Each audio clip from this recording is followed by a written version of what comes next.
Por que algumas pessoas são tão valorizadas quando dizem algo, quando oferecem a opinião delas? Será que existe algum mistério nesse tipo de comportamento?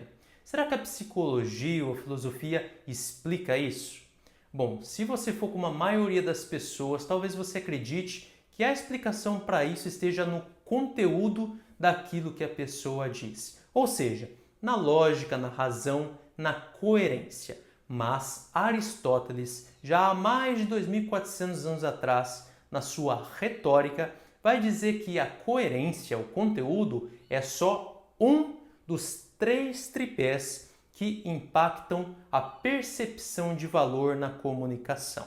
Bom, o primeiro tripé é o logos, que é o conteúdo, e o segundo tripé é o pathos, que é a emoção que aquele conteúdo gera, que parece óbvio para a gente também, que é o prazer daquilo que a pessoa fala. Então, logos, conteúdo e pathos, emoção.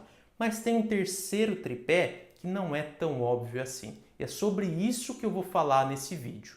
Esse terceiro tripé é o ethos, que a gente pode traduzir como costume ou hábito. Mas para ficar mais fácil aqui para a gente, eu vou trazer como um preconceito. Um preconceito, um conceito prévio que a gente tem sobre a pessoa que diz alguma coisa. Esse preconceito a gente desenvolveu ao longo de milhares e milhares de anos para a nossa sobrevivência, onde a gente automatiza processos que não oferecem riscos para a gente. E a partir dessa automação, a gente começa a tomar decisões. Ou seja, a gente usa vieses, heurísticas, como diz Daniel Kahneman, ganhador do Nobel de Economia, psicólogo com a teoria do prospecto. Kahneman vai dizer que a gente tem o sistema 1, que é o sistema que automatiza processos, e o sistema 2, que usa a lógica, a razão, para prestar atenção nos perigos. Então, tudo aquilo que a gente automatiza tende a se tornar uma crença, uma certeza, uma convicção que a gente usa para prever outros acontecimentos futuros. E nesse processo a gente pode acabar se enganando, porque tudo aquilo que a gente automatiza, a gente deixa de questionar. E é daí que surge o ethos, quando a gente conversa com uma pessoa e a confiança que a gente tem nela, a percepção, os preconceitos prévios fazem com que a gente tenha um julgamento maior ou menor sobre aquela pessoa. Bom, quer ver onde isso aconteceu claramente? No estudo que o Washington Post fez em 2007 com o grande violinista Joshua Bell, que foi lá com seu Stradivarius, um violino super raro, tocar no metrô de Nova York. Quando o Joshua Bell toca em grandes salas de concerto, ele enche as salas de concerto. Mas quando ele tocou no metrô, adivinha o que aconteceu? As pessoas ignoraram completamente ele. Por quê? Porque o ethos nessa situação, o ethos do Joshua Bell foi baixo. E o que gera esse ethos? Bom, a roupa que a pessoa usa, o lugar onde a pessoa está, os gestos da pessoa, tudo isso interfere na percepção do ethos. E no caso desse violinista, o que interferiu bastante aí foi o lugar onde ele estava tocando. Então as pessoas passaram por ele e pensaram, é só mais um músico de rua, não vou dar atenção para ele, não merece a minha atenção. E assim as pessoas ignoraram ele. E isso acontece o tempo todo na nossa vida.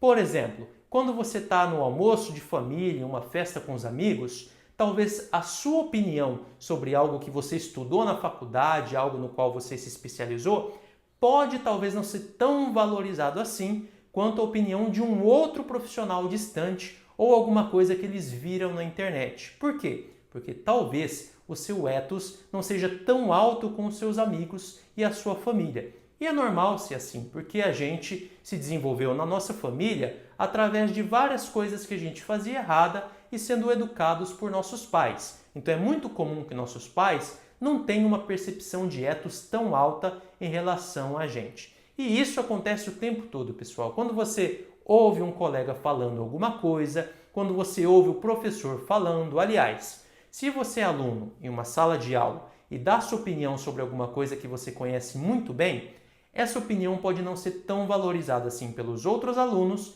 e pelo professor, porque você não tem ethos suficiente para dizer aquilo. Se é o professor que dá a mesma opinião, aquilo já é muito mais valorizado por causa do ethos. Nas redes sociais, o ethos vai ser percebido, por exemplo, através do número de seguidores. Se a pessoa tem bastante seguidores, a percepção das pessoas sobre aquilo que ela fala vai ser uma. Se a pessoa tem poucos seguidores, a percepção vai ser outra. Diplomas, certificados na parede de um médico vai também influenciar no ethos que ele tem, na percepção que a gente tem sobre esse médico, assim como o jaleco branco que ele usa e que é demonstrado aí em muitos estudos que interfere na percepção de valor sobre ele. Ou seja, pessoal, o que a pessoa diz para você, talvez você não vai dar um maior valor por causa do conteúdo ou nem por causa da emoção, mas por causa dos seus preconceitos em relação àquela pessoa. Se a pessoa é mais famosa, se a pessoa é mais importante ou se ela passa para você uma maior confiança. Bom, quanto maior o ethos, quanto maior a autoridade, menor o questionamento. Então, toda vez que você tem um preconceito positivo em relação àquela pessoa, você vai questionar menos ela. Agora, se você tem um preconceito negativo, se você percebe que aquela pessoa não é famosa o suficiente ou que pode estar tentando te enganar, você vai começar a questionar ela e não vai acreditar naquilo que ela está falando. Isso vai diretamente, isso é paralelo com os estudos de Charles Peirce, o pai da semiótica, que no seu texto A Fixação das Crenças vai trazer 4 fatores que estão totalmente relacionados, que interferem diretamente na percepção que a gente tem sobre as coisas, nos preconceitos e nas crenças que a gente desenvolve. Que fatores são esses? É o fator a priori, que é um senso estético, é o quanto a gente gosta daquilo que está sendo dito. Tenacidade, que é o quanto aquilo foi repetido para a gente até que a gente desenvolvesse aquele preconceito. A autoridade, que é a liderança de alguém como nosso pai, nossa mãe, um político que a gente gosta, alguém que é religioso, que tem autoridade religiosa e que a gente gosta e que vai dizer algo para a gente, que vai fazer com que a gente acredite sem questionamento, e o método científico, que hoje, na nossa sociedade pós-moderna, é muito valorizado. O cientificismo, o positivismo, o materialismo, que vai ser a nossa nova religião, como bem colocou Nietzsche quando trouxe a metáfora da morte de Deus. A gente não acredita mais hoje, na pós-modernidade, em autoridades religiosas, mas a gente substituiu elas pela ciência. Quando uma autoridade da ciência, autoridade científica, diz algo para você, você pode acreditar sem questionar. Quando você lê um artigo científico, você pode acreditar nele sem questionar. E a filosofia coloca que isso é perigosíssimo. E eu já vi em todas as áreas que eu já passei, na música, na psicologia, na filosofia, o preconceito ser algo bastante ruim. Na música eu já vi panelinhas de músicos que se juntam para idolatrar determinados estilos ou determinados artistas, se fechando para todos os outros tipos de estilos e artistas. O que é ruim, porque isso tira a gente de novas oportunidades, isso gera sofrimento para as outras pessoas também e para a gente mesmo.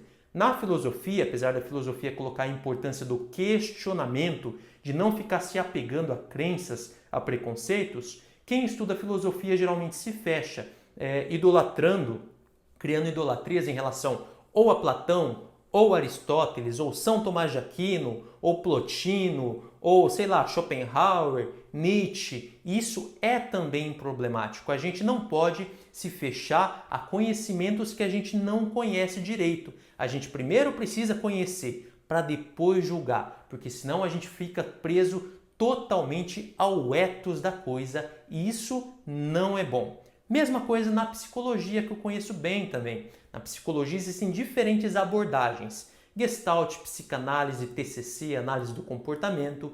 E os estudantes eles acabam se fechando em uma única abordagem. Bom, digo estudante, mas grandes doutores também fazem isso. Quando estudam, por exemplo, só análise do comportamento, não estudam nada de TCC, nada de psicanálise, mas quando ouvem falar de TCC, psicanálise, torcem o nariz e discordam completamente sem conhecer direito. Isso também é ruim, isso não é uma conduta filosófica. E esses preconceitos tendem a encurralar a gente em algumas armadilhas cognitivas, onde a gente julga aquilo sem conhecer e acaba tomando decisões erradas. Então, a filosofia coloca: cuidado, questione aquilo que nunca foi questionado, pelo menos na primeira vez. Você está falando, como na filosofia de Platão, sobre amizade? Primeiro questione o que é a amizade, questione o que é o amor, e só depois de questionar e ter argumentos suficientes, você passa a mudar a sua conduta, o seu modo de ação na direção daquele questionamento. E aí, você já sabia que a percepção que você tem das pessoas, o pré-conceito, o julgamento anterior, interfere diretamente na sua percepção sobre elas, sobre aquilo que elas dizem? Se você não sabia disso antes, então comece a prestar atenção e tome muito cuidado para você não ser enganado pelos seus próprios preconceitos. Questione sempre, investigue. Grande abraço.